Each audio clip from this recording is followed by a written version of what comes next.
In democracies worldwide, a political gender war is intensifying among Gen Z voters.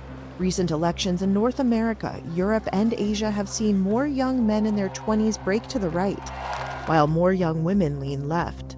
It's a departure from the days when young people of both genders voted progressive, and recent polling shows the same may happen in South Korea's upcoming presidential election. Young women are expected to lead a broad political backlash after months of chaos from the conservative People Power Party, whose former president Yoon Suk-yeol was impeached after a botched attempt to impose martial law in December. More of the country's young men are expected to swing right. One such voter is first-timer Lee Jung-min.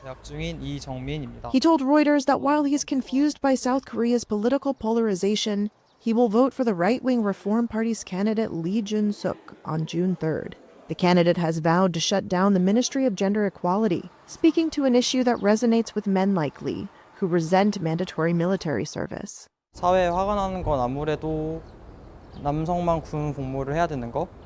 그게 가장 지금까지 제가 느끼는 대한민국에서 젊은 남자로 사면서 아무래도 가장 불합리한 일이라고 생각이 듭니다.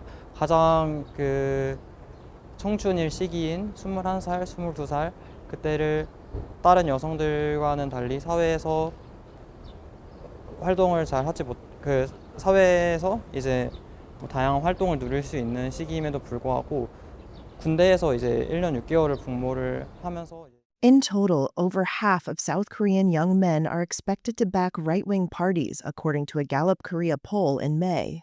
The same polling shows that the number of women aged 18 to 29 who will swing toward the left-wing Democratic Party has jumped from 30% in 2022 to almost half. In South Korea and other democracies, Gen Z men are seeing an erosion of their relative advantage, especially since the pandemic.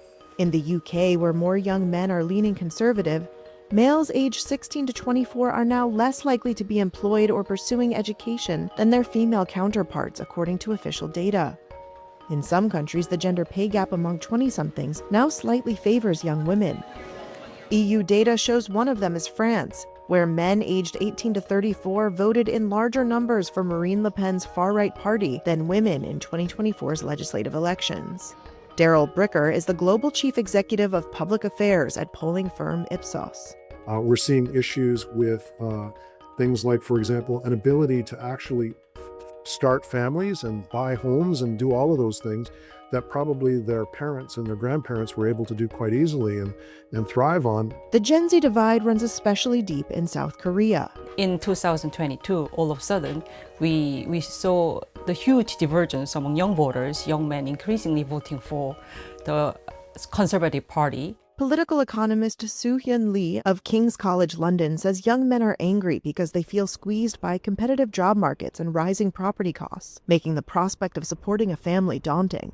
And many blame feminism, believing young women are preferred for jobs. It makes young women to be an easy scapegoat for young men to vent their anger and frustration driven by economic insecurity. In the West, young men blame immigration as well as diversity programs. Germany's anti-immigrant Alternative for Germany Party, or AfD, won a record 20.8% of the vote in February's general election. According to official voting data, 27% of men aged 18 to 24 voted for AfD, even though the party's leader is a woman, up from 7.7% in 2021's general election. They have the feeling that they're losing power. Molly Lynch is an 18-year-old Berliner who voted for the country's Left Party, which captured 35% of the vote from women aged 18 to 24, up from around 9% in 2021. A lot of young men are sort of falling for sort of more like sort of right-wing propaganda as well, because they feel upset. They have the feeling that they're losing power, but it's actually only losing power over women that wasn't actually equal in the first place. Thank you very much. U.S. President Donald Trump's 2024 campaign promised a manufacturing renaissance and attacked diversity programs. It resonated with around half of young white and Hispanic men aged 18 to 29, but didn't speak to young women, 61% of whom went for Democratic candidate Kamala Harris. In Australia's May election, the Gen Z gender war was not evident at the ballot box, but voting is compulsory there, a possible explanation for why radicalized gender politics have not taken root as more extreme ideologies tend to be flattened out at the polls. So how does the Gen Z gender war end? Pollsters say it could drag on until governments address the core issues of home affordability and precarious employment. Some worry that the divide could make consensus on reforms harder to achieve.